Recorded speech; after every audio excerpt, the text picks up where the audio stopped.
Welcome to our video on the revolutionary leadership of Thomas Sankara, the African Che Guevara. Sankara's leadership in Burkina Faso in the 1980s was a beacon of hope for many across the continent, as he implemented policies aimed at promoting self-sufficiency, reducing poverty, and improving the lives of the Burkinabe people. From his focus on agriculture to his commitment to education and healthcare, Sankara's leadership has had a lasting impact on the nation and was a beacon of hope for Africa. In this video, you will find out why Thomas Sankara was assassinated. Join us as we delve into the life and legacy of this remarkable leader and the ways in which his vision continues to inspire and shape the future of Africa. Get ready to be inspired and informed as we explore the revolutionary leadership of Thomas Sankara. Before we begin, please hit the subscribe button and turn on notifications so you don't miss any of my videos. Before Thomas Sankara came to power, Burkina Faso, which was then known as Upper Volta, had been in political and economical crisis since their independence from France in 1960. The first president of Burkina Faso, Maurice Yamiogo, banned all political opposition, making the country a one-party state. He banned the government's subsidies to the traditional chiefs, and there were reports of widespread violence and torture he inflicted on those who opposed him. Under Yamiogo, there was high inflation and the public purse was growing in debt. This, with many other reasons, got his government overthrown by Sangoul Lamizana in 1966. Lamizana also came to rather worsen the economic hardship the people of Burkina Faso were in. Under Sangoul Lamizana, the masses were living in abject poverty and his government was accused of corruption.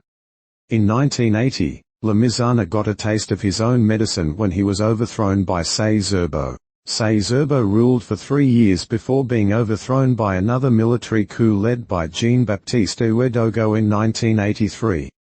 During these periods, the country was being hit with political instability and economic crisis. The people were living in poverty and needed a competent leader to lead them out of the darkness they had been plagued with since gaining independence from France. The poor had no one to voice out their frustrations to the successive military governments since there were no representation in the government. In 1983, there was growing discontent among the population with the government's lack of progress and lack of representation in government.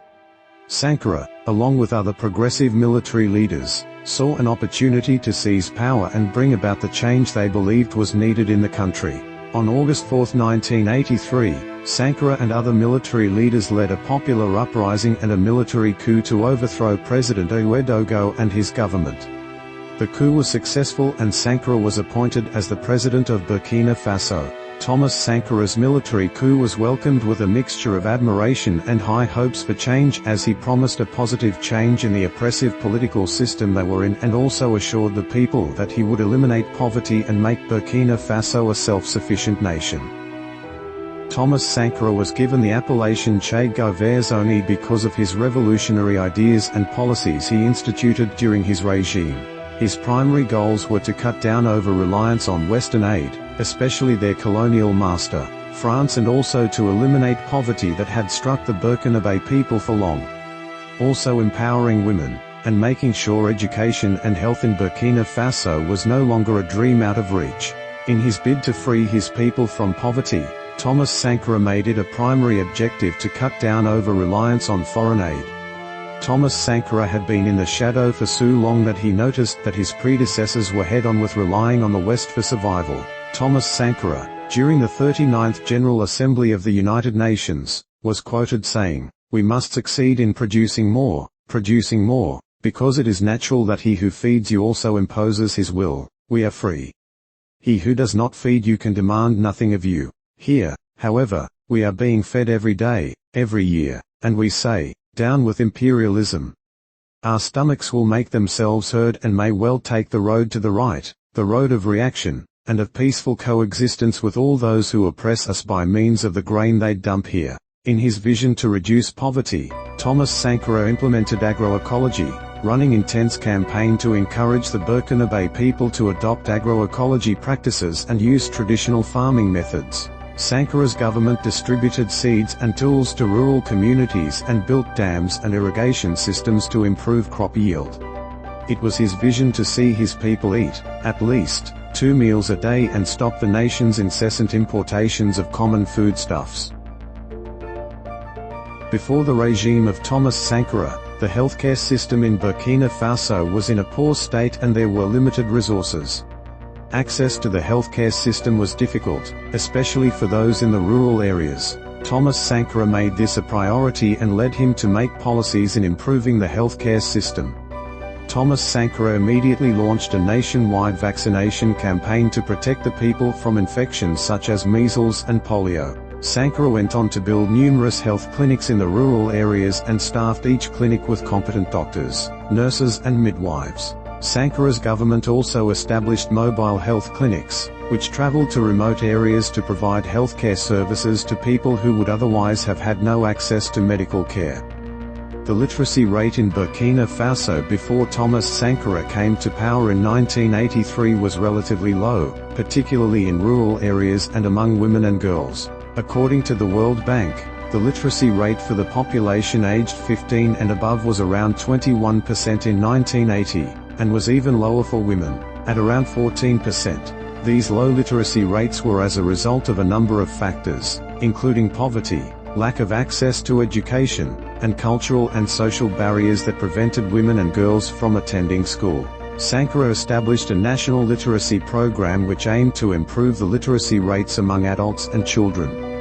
This program was particularly important for women and girls, who were often denied access to education. Thomas Sankara made sure to develop the educational system by abolishing school fees for both primary and secondary. This increased the enrollment in schools and this made children from poor families have access to education. Sankara also promoted vocational education and hugely invested in the training of teachers in all schools. Although Sankara's policies brought about drastic increase in infant and maternal mortality rates, as well as improving the life of the people of Burkina Faso, he met challenges and criticisms from the four corners of Burkina Faso. Most of Sankara's policies that were aimed at making Burkina Faso a self-sufficient country couldn't be implemented because of lack of funds. His predecessors had squandered the nation's funds and plunged the country into huge debt. Thomas Sankara nationalized key industries including mining, energy and banking. However, these industries were underdeveloped and under-resourced due to lack of funds. During his presidency, Thomas Sankara faced opposition from some members of the military and political elite who opposed his policies.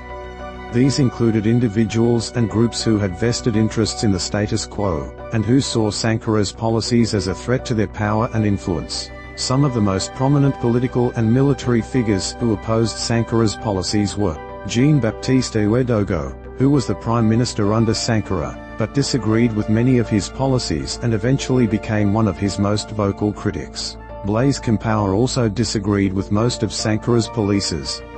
He was Sankara's close ally and a key member of his government, but eventually led the coup that overthrew and assassinated Sankara. Other military officers were not happy with Sankara's policies and were concerned about their own positions and power, and also some of them saw Sankara's policies as a threat to their own interests.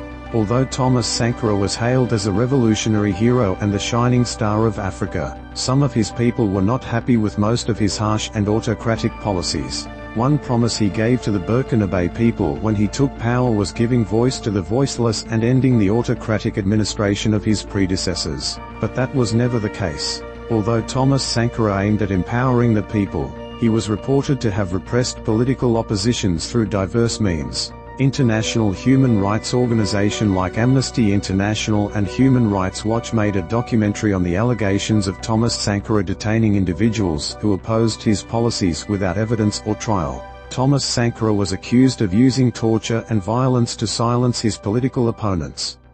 Sankara's government was accused of restricting freedom of speech and of intimidating and harassing journalists and media organizations that were critical of the government. This led to a culture of self-censorship in the media, and to criticism from civil society groups and international organizations.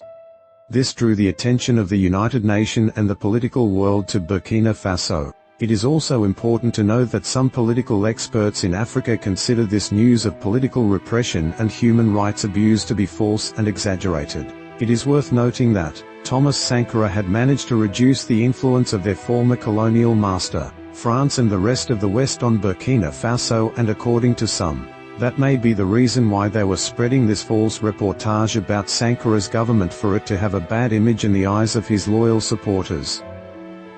For his political views and policies, which largely impacted the lives of the Burkinabe people in diverse positive ways, he was assassinated in 1987. The African Che Guevara was killed because of his political beliefs.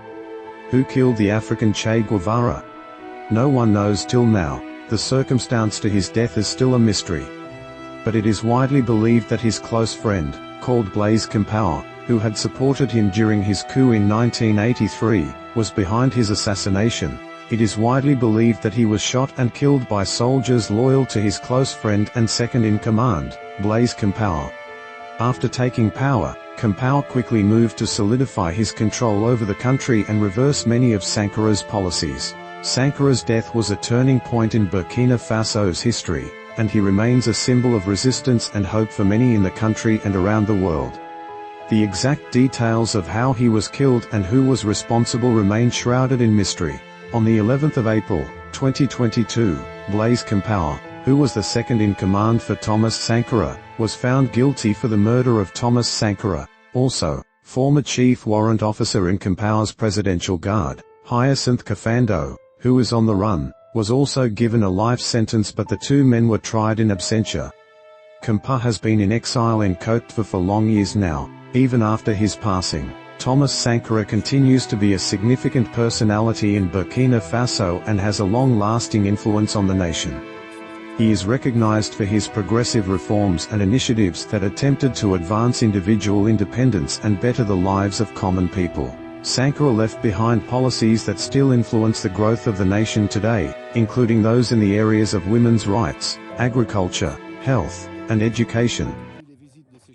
If you like this video, please consider subscribing to my channel for more content like this. If you subscribe to my channel, you'll get notified every time I post a new video. Hit the subscribe button now so you don't miss any of my future videos.